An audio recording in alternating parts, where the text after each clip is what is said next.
సాక్షి టీవీలో రాజధాని అమరావతిపై చర్చ సందర్భంగా ఒక సీనియర్ జర్నలిస్ట్ కృష్ణం రాజు అనే ఒక సీనియర్ జర్నలిస్ట్ రాజధాని మహిళల్ని వేశ్యలు అన్నారు సార్. రాజధాని అమరావతిని వేశ్య రాజధాని అని కూడా కామెంట్ చేశారు. దీని మీద చాలా ఆగ్రహం వ్యక్తం చేస్తూ ఉన్నారు మహిళలు కృష్ణం రాజు మీద.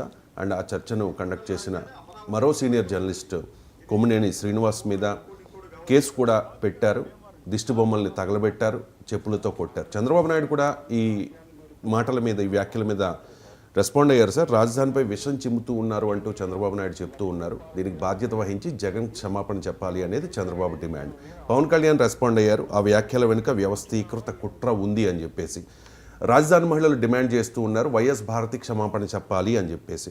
సో సాక్షి మీడియా కూడా దీని మీద రెస్పాండ్ అయింది సార్. సాక్షికి ఆపాదించడం సరికాదు అంటూ సాక్షి మీడియా చెప్తుంటే కృష్ణంరాజు వ్యాఖ్యలతో మాకు సంబంధం లేదని వైఎస్ఆర్ కాంగ్రెస్ పార్టీ నాయకులు అంటూ ఉన్నారు. ఈ వివాదానికి కారణమైన కృష్ణంరాజు మాట్లాడిన మాటల్ని ఒకసారి ప్లే చేయండి. అమరావతి దేవతల రాజధాని అని పదే పదే చంద్రబాబు నాయుడు అలాగే పవన్ కళ్యాణ్ గారు చెప్తున్నారంటే ఇది నిజంగా చెప్పాలంటే ఈ హిందూ దేవతలను ఆరాధించే వారి మనోభావాలను కించపరిచే విధంగా వారి వ్యాఖ్యలు ఉన్నాయండి. అది దేవతల రాజధాని అమరావతి కూడా పైన ఉంటుంది. ఇది ఇంద్రలోకం, అది ఇంకోటి కావచ్చు. అక్కడ దాన్ని తీసుకొచ్చి ఇక్కడ ఈ వేశ్యలకు రాజధానిగా మారిన ఈ అమరావతిని బాగోదేమో మళ్ళీ మీ మీద ఆంధ్రప్రదేశ్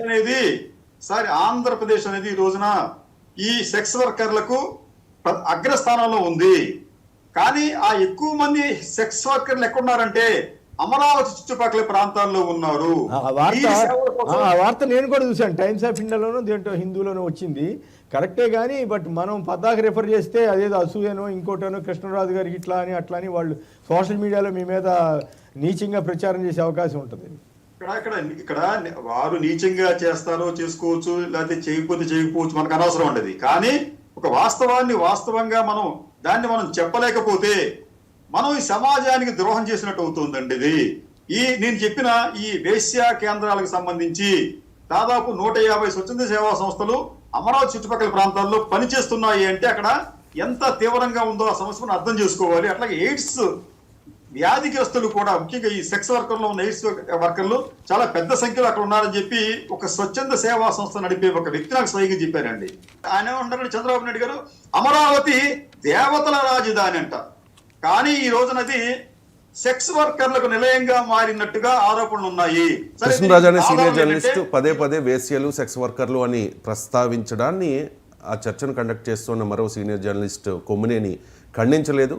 మీరు అలా అంటే బాగుండదేమో, మళ్ళీ మీ మీద పడతారు అని చెప్పి ఆయన సున్నితంగానే మాట్లాడారు. కానీ గతంలో లక్ష్మీ పార్వతి, ఎన్టీఆర్ సతీమణి ఇదే కొమ్మినేని డిబేట్లో కూర్చున్నప్పుడు ఒక కాలర్ ఫోన్ చేశారు సార్.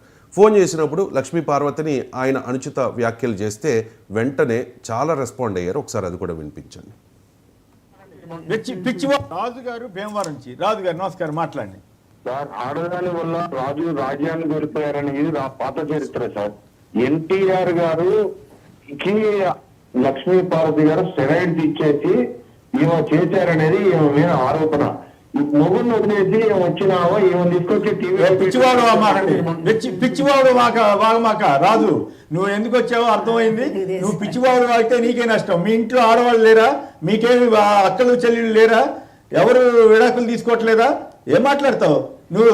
మీరంతా మత్తు ఇచ్చే ఒక పెద్ద నాయకుడు ఎన్ని పెళ్లిళ్ళు చేసుకున్నాడో మీకు తెలీదా? ఏం మాట్లాడతావు?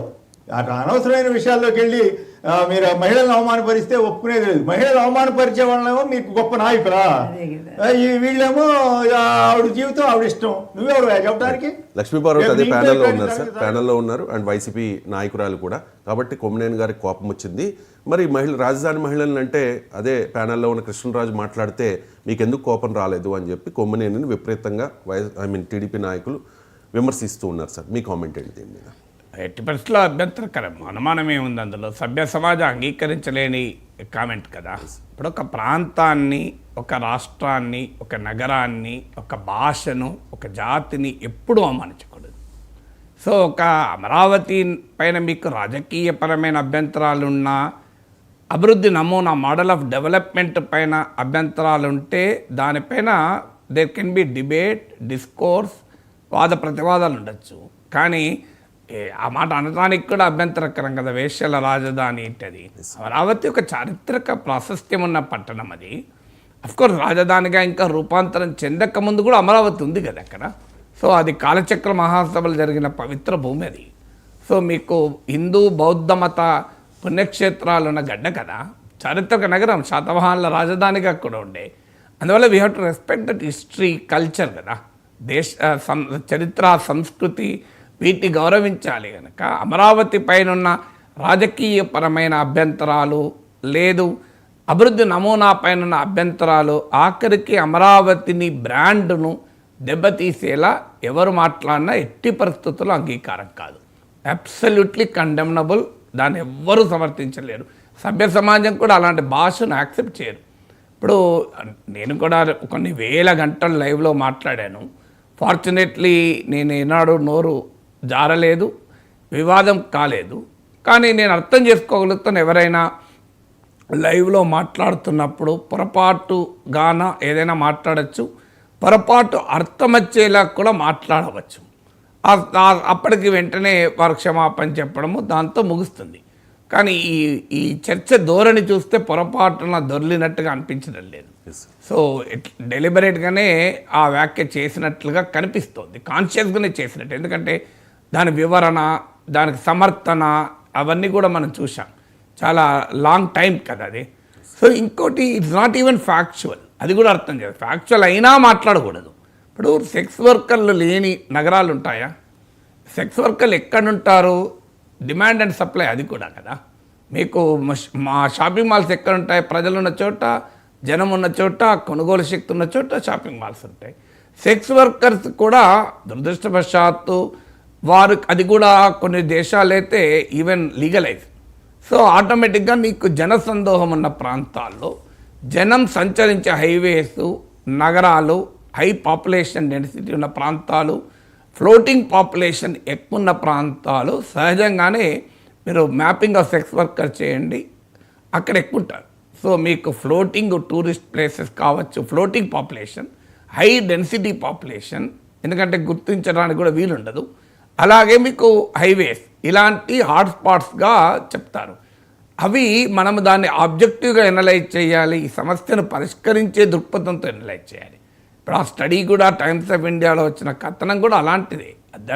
దాని యొక్క ప్రజారోగ్య కోణంలో వచ్చిన కథనం తప్ప అమరావతిని అవమానించే కోణంలో వచ్చిన కథనం కాదు. ఆంధ్రప్రదేశ్ను అవమానించే కోణంలో వచ్చిన కథనం కూడా కాదది. అది ప్యూర్లీ పబ్లిక్ హెల్త్ పర్స్పెక్టివ్లో జరిగిన ఒక రీసెర్చ్ స్టడీ ఆధారంగా వచ్చిన వార్తది. దాన్ని, ఆ డేటాను మిస్రిప్రజెంట్ చేస్తూ ఒక రాష్ట్రం పైన, ఒక రాష్ట్ర రాజధాని పైన ఈ రకమైన వ్యాఖ్యలు చేయడాన్ని ఎట్టి పరిస్థితుల్లో సమర్థించలేము. ఎందుకంటే ఆ విషయం ఏంటి, అక్కడేమి అమరావతి గురించి ప్రత్యేకంగా స్టడీ కాదది. It's nothing to do with Amaravati, అది something to do with the country. దేశంలో అనేక జిల్లాల్లో ఈ HIV AIDS ప్రివలెన్స్ ఎలా ఉంది, అందులో సెక్స్ వర్కర్ల రోల్ ఏంటి, ఇలాంటి అంశాలను ఒక పరిష్కార దృక్పథంతో, అంటే సాల్వ్ చేయాలి ఈ సమస్యను మిటిగేట్ చేయాలన్న దృక్పథంతో వచ్చింది. అది ఎవరినో, ఏ రాష్ట్రాన్ని అవమానించడానికి కాదు. ఆ మాటకైతే కర్ణాటకలో కూడా చాలా ఎక్కువ ఉందని కూడా రాశారు అదే స్టడీలో.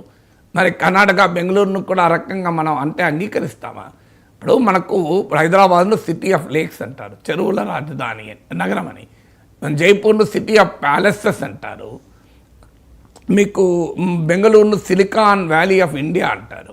అంటే అక్కడ ఉన్న ప్రాశస్త్యాన్ని, ప్రత్యేకతని బట్టి మనము వాటిని పిలుస్తుంటాం. ఇప్పుడు కేరళను గాడ్స్ ఓన్ కంట్రీ అంటాం. మనం పాజిటివ్గా ఒక నగరానికి బ్రాండింగ్ వేయడం వేరు, నెగిటివ్గా బ్రాండ్. ఇప్పుడు బాంబేలో కూడా రెడ్ లైట్ ఏరియా ఉంది కదా, మనం చిన్నప్పటి నుంచి వింటున్నాం కదా రెడ్ లైట్ ఏరియా అని. సో మరి బాంబేను కూడా మనం వాణిజ్య రాజధాని అంటాం తప్ప ఇంకో రకంగా అనడం లేదు కదా. సో అందువల్ల ఇప్పుడు ఒక నగరం, ఏదో ఒక రీసెర్చ్ స్టడీ జరుగుతుంది, భారతదేశంలో అర్బన్ ఏరియాస్లో బెగ్గింగ్ ప్యాటర్న్ ఏంటి. ఎందుకంటే బిచ్చగాళ్ళు అర్బన్ ఏరియాస్లో ఉంటారు, పల్లెటూళ్ళు ఉండరు కదా, అక్కడ ఏముంటారు జనం. సో అని చెప్పి ఇప్పుడు ఒక నగరంలో బిచ్చగాళ్ళు ఎక్కువ ఉన్నారు అని కనుక ఆ అధ్యయనం తేలిచింది అనుకోండి, ఆ నగరాన్ని బిచ్చగాళ్ళ నగరంగానో మనం అభివర్ణించగలమా? Can we brand like that? ఇప్పుడు this is a beggar city అని అనగలమా? సో బెగ్గర్ సిటీ అని అనడానికి అవకాశం ఉండదు కదా. ఒక స్టడీలో ఒక నగరంలో భిక్షాటన అనే మీద ఆధారపడే వాళ్ళు ఎక్కువ ఉన్నారు, దాన్ని సాల్వ్ చేయాలి, వాళ్ళకు పునరావాసం కల్పించాలనే స్టడీ ఉద్దేశం అయితే ఇక్కడ బిచ్చగాళ్ళు ఎక్కువ ఉన్నారు కనుక అక్కడ నగరంలో బిచ్చగాళ్ళ నగరం అనలేం కదా. ఇప్పుడు హైదరాబాద్లో లాంటి మహానగరాల్లో మ్యాన్హోల్స్లో ఉండొచ్చు, ఇది మ్యాన్హోల్ నగరం అంటే అభ్యంతరకరం కదా, మ్యాన్హోల్ లేని నగరం ఎక్కడ ఉంటుంది. సో అందువల్ల అమరావతి పైన రాజకీయపరమైన వ్యతిరేకత ఉండడం కూడా అభ్యంతరకరమని రాష్ట్ర ప్రజలు తీర్పు చెప్పారు. అమరావతి ఆంధ్రప్రదేశ్ రాజధాని, ఆ రాజధానిని మీరు గౌరవిస్తే గౌరవించవచ్చు, లేకపోతే ఆ రాజకీయ నిర్ణయం మీ అభిప్రాయం చెప్పచ్చు. కానీ ఒక ఇప్పుడిప్పుడే రూపుదిద్దుకుంటున్న ఒక గ్రీన్ఫీల్డ్ సిటీ అంటే కొత్త నగరాన్ని ఈ రకమైన నెగటివ్ బ్రాండింగ్ వేయడం, అందులో ప్రభుత్వాలు పెట్టుబడులు ఆకర్షించడానికి ప్రయత్నాలు చేస్తుంటే మీకు దాన్ని ఈ రకంగా బ్రాండింగ్ వేయడం అనేది అబ్సల్యూట్లీ అన్యాక్సెప్టబుల్ కదా, ఎట్టి పరిస్థితుల్లో అంగీకరించకూడని అంశం. మీరు ఏ జరీ భూముల్లో నగరం ఎందుకు నిర్మిస్తున్నారు, ఇక్కడ కాక ఇంకో చోట నిర్మిస్తే బాగుండు అని ఒక ప్రశ్న వచ్చింది మొదట్లో. లేదు, ఇన్ని వేల ఎకరాల భూమి అవసరమా, కొద్దిపాటి భూమిలో నాగార్జున యూనివర్సిటీ ల్యాండ్స్లో కూడా ఈ బిల్డింగ్లు కట్టుకోవచ్చు కన్నా ఒక వాదన వచ్చింది. వేల కోట్ల రూపాయల అమరావతిలోనే పెట్టుబడులు పెడితే ఎలా, మిగతా ప్రాంతాల అభివృద్ధి దెబ్బతినదా అని ఒక వాదన వచ్చింది. నాలుగోది, నిజంగానే ఇది ఇంక్లూజివ్ సిటీగా ఉంటుందా అనేది ఒక వాదన. సో ఇలా రకరకాల వాదనలు గతంలో జరిగాయి. హైదరాబాద్ పైనే మొత్తం ఇన్వెస్ట్ చేస్తే ఆంధ్రప్రదేశ్లో ఏం జరిగిందో మనం చూసాం. మళ్ళీ అదే డెవలప్మెంట్ మోడల్ కరెక్టా, అసలు కొత్త నగరాన్ని క్రియేట్ చేయగలమా, చేయడం అవసరమా, డీసెంట్రలైజ్ డెవలప్మెంట్ ఉండాలి కదా, ఇలాంటి క్వశ్చన్స్ వచ్చాయి. రాజకీయపరమైన ఆరోపణలు కూడా వచ్చాయి, ఇది ఇన్సైడర్ ట్రేడింగ్ అని, బినామీల భూములని, ఆఖరికి దీన్ని కులానికి ఆపాదించి కూడా గతంలో మాట్లాడారు. ఏ నగరంలోనూ ఒకే కులం వాళ్ళు ఎప్పుడూ ఉండరు, ఒక కులం వాళ్ళు ఎక్కువ ఉండొచ్చు, తక్కువ ఉండొచ్చు, కానీ అన్ని కులాల వాళ్ళు ఉంటారు. మీరు ఒక చిన్న ప్రాంతంలో ఒక కులం వాళ్ళు ఎక్కువ ఉండొచ్చు, నేను కాదని అన్నాను. మన దగ్గర కాస్ట్ జాగ్రఫీ కూడా డెమోగ్రఫీ కూడా ఉంటుంది అర్బన్ ఏరియాస్లో. కానీ ఒక ప్రాంతంలో కులం వాళ్ళు, ఒక ప్రాంతంలోనే మతం వారు ఉండొచ్చు, కానీ ఒక నగరం అంతా ఒక కులం వారిది ఎప్పుడు ఉండదు. అయినా ఒక నగరం అనే ఎవాల్వ్ అయ్యే క్రమంలో ఒక్క కులం వాళ్ళు ఎప్పుడూ ఉండరు. ఇప్పుడు ఒక ప్రాంతం కూడా మీకు డెమోగ్రఫీ మారిపోతుంది. ఒక ప్రాంతంలో కాస్ట్ వాళ్ళు ఎక్కువ ఉంటారు, కానీ అది డెవలప్ అవుతున్న కొద్దీ మీకు ఆ డెమోగ్రఫీ మారిపోతుంది. జూబ్లీహిల్స్ కాన్స్టిట్యున్సీ ఉంది, జూబ్లీహిల్స్లో మీకు సంపన్నులే ఉంటారని అనుకుంటారు. జూబ్లీహిల్స్లో చాలా పేదవాళ్ళు కూడా చాలామంది ఉన్నారు. ఈవెన్ ముస్లిం కాన్సన్ట్రేషన్ ఎక్కువ ఉన్న కాన్స్టిట్యున్సీలో జూబ్లీహిల్స్ ఒకటి, చార్మినారే కాదు మీకు. సో యాకత్పురా మీకు కారవానే కాదు, జూబ్లీహిల్స్ కూడా ముస్లిం ఓటింగ్ ఎక్కువ ఉన్న కాన్స్టిట్యున్సీలో ఒకటి. సో అందువల్ల ఎప్పుడూ ఒక డెమోగ్రఫీ సిటీ ఎవాల్వ్ అవుతున్న కొద్దీ దాని డెమోగ్రఫీ మారుతుంది. కానీ అది ఒక్కటి ఓన్లీ కమ్మాసే ఉన్నారు, ఈ రకమైనటువంటి అటాక్ కూడా చేశారు. ఈవెన్ కమ్మాస్ ఉంటే నేరం కాదు కదా, వాళ్ళు ఈ దేశ ప్రజలు, ఈ రాష్ట్ర ప్రజలు, రాష్ట్రంలో ఆర్థిక అభివృద్ధికి చాలామంది కన్నా ఎక్కువ దోహదం చేసినటువంటి కమ్యూనిటీ కదా, ఎంటర్ప్రీనియరల్ కంట్రిబ్యూషన్ చేశారు. ఒక కులాన్ని మనం ఎప్పుడూ ద్వేషించకూడదు, ఒక భాషను ద్వేషించకూడదు, ఒక ప్రాంతాన్ని ద్వేషించకూడదు, ఒక మతాన్ని ద్వేషించకూడదు. మనము ఆబ్జెక్టివ్ క్వశ్చన్ రైజ్ చేయడం వేరు, కానీ సబ్జెక్టివ్గా ఒక నగరం ఇప్పటికీ అసలు ఆ నగరమే రూపుదిద్దుకోలేదు. నగరం ఎట్లా వేషలు రాదని ఎట్లయితే నాకు నిజంగా అర్థం కాని అంశం. ఇప్పుడు అక్కడ ఆ నగరం వచ్చిందా, నగరమే రాకముందు ఎలా జరుగుతుంది అంటే నువ్వు ఎవరినంటున్నావు, వేరే పక్కన విజయవాడ గుంటున్నట్టున్నారా, ఆ క్వశ్చన్ కూడా వస్తుంది కదా. వేరేది అమరావతి ఉన్నావు, అది అమరావతిలో ఇప్పటికీ ఉన్నాయి గ్రామాలు, ఇప్పుడిప్పుడే కదా. అమరావతి అనే నగరమే రూపుదిద్దుకోకముందు ఆ నగరం పలానా రకంగా ఉంటుంది అని ఎలా బ్రాండింగ్ చేస్తావు? అందువల్ల it is factually incorrect. Factually correct అయినా అనకూడదంట నేను. ఇప్పుడు ఒక నగరంలో బిచ్చగా లేకుంటే బిచ్చగా నగరం అనొద్దు, అది కరెక్ట్ కాదు కదా. అండ్ వాళ్ళిద్దరు కూడా విజయవాడ ప్రాంతానికి చెందిన వాళ్ళు ఎవరిప్పుడు వ్యక్తులుగా మనం ఈ వ్యాఖ్యల్ని అంగీకరించే ప్రసక్తే లేదు. మళ్ళీ దాని వ్యక్తిగతంగా మనం దాని ఇంటర్ప్రిటేషన్ అవసరం లేదు. ఎవరన్నా తప్పే, ఆ రకమైన వ్యాఖ్యల్ని ఎవరు చేసినా ఎట్టి పరిస్థితుల్లో అంగీకరించే ప్రసక్తే లేదు. అది బ్రాండ్ అమరావతిని దెబ్బతీయడం సరైనది కాదు. ఎందుకంటే ఒకే మీరు అభివృద్ధి చాలా చర్చ జరిగింది కదా అమరావతిలో, రాజధాని, మూడు రాజధానులు ప్రజలు కూడా తిరస్కరించారు కదా, 3 ప్రాంతాల ప్రజలు తిరస్కరించారు. ఫ్యాక్ట్ మీకు విశాఖ అసలు 3 రాజధానుల ప్రపంచంలో ఎక్కడుంది? అసలు అది ఒక రకంగా సౌత్ ఆఫ్రికా లాంటి దేశాల్లో ఉన్నదాన్ని కూడా వెనక్కి తీసుకుంటుంది. నేను ఇప్పుడే కాదు, చాలా ఆ 3 రాజధానుల ప్రతిపాదన వచ్చినప్పుడు కూడా చెప్పాను, 3 రాజధానులు అనేది ఫీజిబుల్ కాదు, ప్రాక్టికల్ కాదు, ఎక్కడ వరల్డ్లో లేదు. అసలు రాజధానిలోనే అభివృద్ధి అనేది కూడా కాన్సెప్ట్ కాదు. మీకు వాషింగ్టన్, న్యూయార్క్ కంపేర్ చేస్తూ, ఢిల్లీ, ముంబై కంపేర్ చేస్తూ కూడా చెప్పాను. అందువల్ల ఆ model is not a viable model. నేను ఇప్పుడు అనేది కాదు, నేను అంతకుముందు కూడా 4 ఏళ్ల క్రితం కూడా ఇదే మాట్లాడాను. అయితే దీనికి మరి రాష్ట్రానికి అధికారం ఉండదా అంటే రాష్ట్రానికి అధికారం ఉంటుందని కేంద్రమే చెప్పింది. నేనెవరిని, సెంట్రల్ గవర్నమెంట్ సుప్రీంకోర్టులో వేసిన అఫిడవిట్లో చెప్పింది మాకు సంబంధం లేదు, మీ రాజధాని అనేది ఆ రాష్ట్ర పరిధిలోని అంశము. ఎందుకంటే పార్లమెంట్లో విభజన చట్టం ద్వారా రాష్ట్రాన్ని ఏర్పాటు చేశారు కనుక రాజధానిని మార్చే అధికారం రాష్ట్ర ప్రభుత్వానికి ఉంటుందా ఉండదా అని చర్చ జరిగింది. ఉండదు, రాష్ట్ర ప్రభుత్వానికి ఉండదు అని కొంతమంది వాదించారు. ఎందుకంటే ఏ క్యాపిటల్ అని విభజన చట్టంలో ఉంది కదా అని. కానీ మనకు చట్టాలని విశ్లేషించేటప్పుడు ఏ అండ్ డి వీటి ప్రాతిపదిక విశ్లేషించారు. ఫైనల్గా సుప్రీంకోర్టులో కేంద్ర ప్రభుత్వం, మోడీ ప్రభుత్వం అఫిడవిట్ వేసి ఇది మాకు సంబంధించిన అంశమే కాదు, ఇది రాష్ట్రానికి సంబంధించిందని చెప్పినాక ఇక మనం వేరేటోళ్ళు ఎవరేమంటారు, మోడీ ప్రభుత్వం తప్పు చెప్పదు కదా అని అనలేం కదా. కేంద్ర ప్రభుత్వం తరఫున అఫిడవిట్ అది, మోడీ బీజేపీ తరఫున కూడా కాదు. ఆ బీజేపీ అమరావతిని సమర్థిస్తూ కూడా ఫెడరల్ వ్యవస్థలో మేము ఉన్న వాస్తవం చెప్తున్నామని కదా చెప్పింది. సో బీజేపీ అమరావతికి వ్యతిరేకం కాదు కదా. సో అందువల్ల ఇలాంటి క్వశ్చన్స్ రైజ్ చేయడం వేరు. కానీ మీరు ఒక రాష్ట్రాన్ని, ఒక నగరాన్ని ఆంధ్రప్రదేశ్లోనే సెక్స్ వర్కర్లు ఎక్కువ ఉన్నారు, అసలు ఆంధ్రప్రదేశ్లో దేశంలో చాలా చోట్ల చాలా రకాలు ఉంటారు. ఇప్పుడు డ్రగ్ అబ్యూజ్ ఉంది పంజాబ్లో, ఉడతా పంజాబ్ అనే సినిమాలు కూడా వచ్చాయి. అని పంజాబ్ను మన డ్రగ్స్ రాష్ట్రం అని అవమానించలేం కదా. ఇప్పుడు కొన్ని దుర్లక్షణాలు కొన్ని ప్రాంతాల్లో ఎక్కువ ఉండవచ్చు, దాన్ని ఎలా తగ్గించుకోవాలని ఆలోచించాలి తప్ప ఆ డేటా ఆధారంగా, ఆ డేటా నిజమైన, ఇప్పుడు ఆంధ్రప్రదేశ్, కర్ణాటక, ఆంధ్రప్రదేశ్లో ఎక్కువ ఉందని కదా డేటా, ఆ డేటా ఆధారంగా కూడా ఒక రాష్ట్రాన్ని బ్రాండింగ్ చేయడం కరెక్ట్ కాదు. డ్రగ్ అబ్యూజ్ డెఫినెట్గా పంజాబ్లో ఎక్కువ ఉంది, మన డ్రగ్ అబ్యూజ్ ఎక్కువ ఉంది కదా అని పంజాబ్ను మనం డ్రగ్స్ రాష్ట్రం అది అని అవమానించగలమా? ఎట్టి పరిస్థితులు చేయకూడదు. అది ఈ దేశానికి హరిత విప్లవాన్ని ఇచ్చిన రాష్ట్రం, ఈ దేశానికి అత్యంత సమర్థులైన సైనికులు ఇచ్చిన రాష్ట్రం, దాని ఔన్నత్యాన్ని మనం కాదలేం కదా. ఇప్పుడు ఆంధ్రప్రదేశ్లో సెక్స్ వర్కర్లు ఉన్న అంశమే మనం చర్చించాలా? ఆంధ్రప్రదేశ్కు గొప్ప కళా, సాహితీ, సాంస్కృతిక రంగాల్లో అపూర్వమైన సేవలు అందించిన గడ్డ కదా. సో మీకు విజయవాడ, ఆంధ్రప్రదేశ్ తెలుగు ప్రజలకు రాజకీయ బాలశిక్ష నేర్పినటువంటి గడ్డ కదా. సో ఆ విజయవాడ గడ్డను మనము, విజయవాడ, గుంటూరు, ఈ గడ్డకు చాలా చరిత్ర ఉంది కదా. సో తెలుగువారి రాజకీయ చిరునామా అక్కడ మనకి ఇప్పుడే కాదు, హిస్టారికల్గా తీసుకున్న తెలుగు వాళ్ళ రాజకీయ చిరునామా అది. సో దాన్ని మనం ఎలా తగ్గించుతాం? సో మనకు సాంస్కృతిక వారసత్వం ఉంది, దానికి చరిత్ర ఉంది కదా.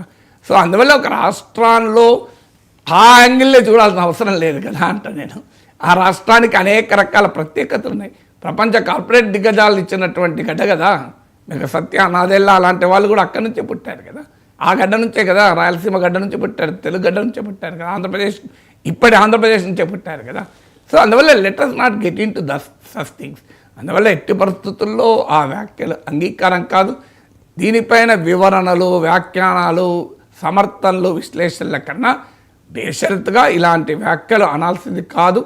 దీన్ని నేను పూర్తిగా ఓన్ చేసుకుంటున్నాను అని అన్నవాళ్ళు కనుక చెప్పుంటే ఇబ్బంది ఏమి ఉండదు. అప్పటికి కూడా ఇబ్బంది ఉండదని నేను అనలేను. అట్లీస్ట్ కాలక్రమేణా రిగ్రెట్ అయ్యారు, పశ్చాత్తాపాన్ని మించినది లేదు కదా అని ఒక కన్సలేషన్. కానీ ఇంకా దాన్ని సమర్థిస్తూ పోతే it makes a very bad thing కదా. సో ఎట్టి పరిస్థితుల్లో ఒక నగరాన్ని, ఒక భాషను, ఒక రాష్ట్రాన్ని, ఒక ప్రాంతాన్ని ఒకే కోణంలో, ఒక రాంగ్ కోణంలోనే చూడకూడదు. మంచి ఉంటాయి, చెడు ఉంటాయి నగరాల్లో. అయినా స్టడీలో అమరావతిలో ఈ సమస్య, అసలు అమరావతి లేదు కదా. నా పాయింట్ అది. అమరావతిలో ఇప్పుడిప్పుడే కదా నగరంగా రూపుదిద్దుకుంటుంది. ఇంత అమరావతి జనాభా ఎంత? సో అమరావతిలో ఏమన్నా కోట్ల జనం ఉన్నారా, లక్షల జనం ఉన్నారా? ఎందుకు అమరావతికి అందరూ అక్కడ పోయి ఎదుర్కొంటారు? అబ్సల్యూట్లీ రాంగ్ ఆర్గ్యుమెంట్ కదా. కృష్ణరాజు మీద, కొమ్మినేని మీద కేసు నమోదైంది సార్. జగన్ క్షమాపణ చెప్పాలి అనేది చంద్రబాబు నాయుడు డిమాండ్. రాజధాని మహిళలు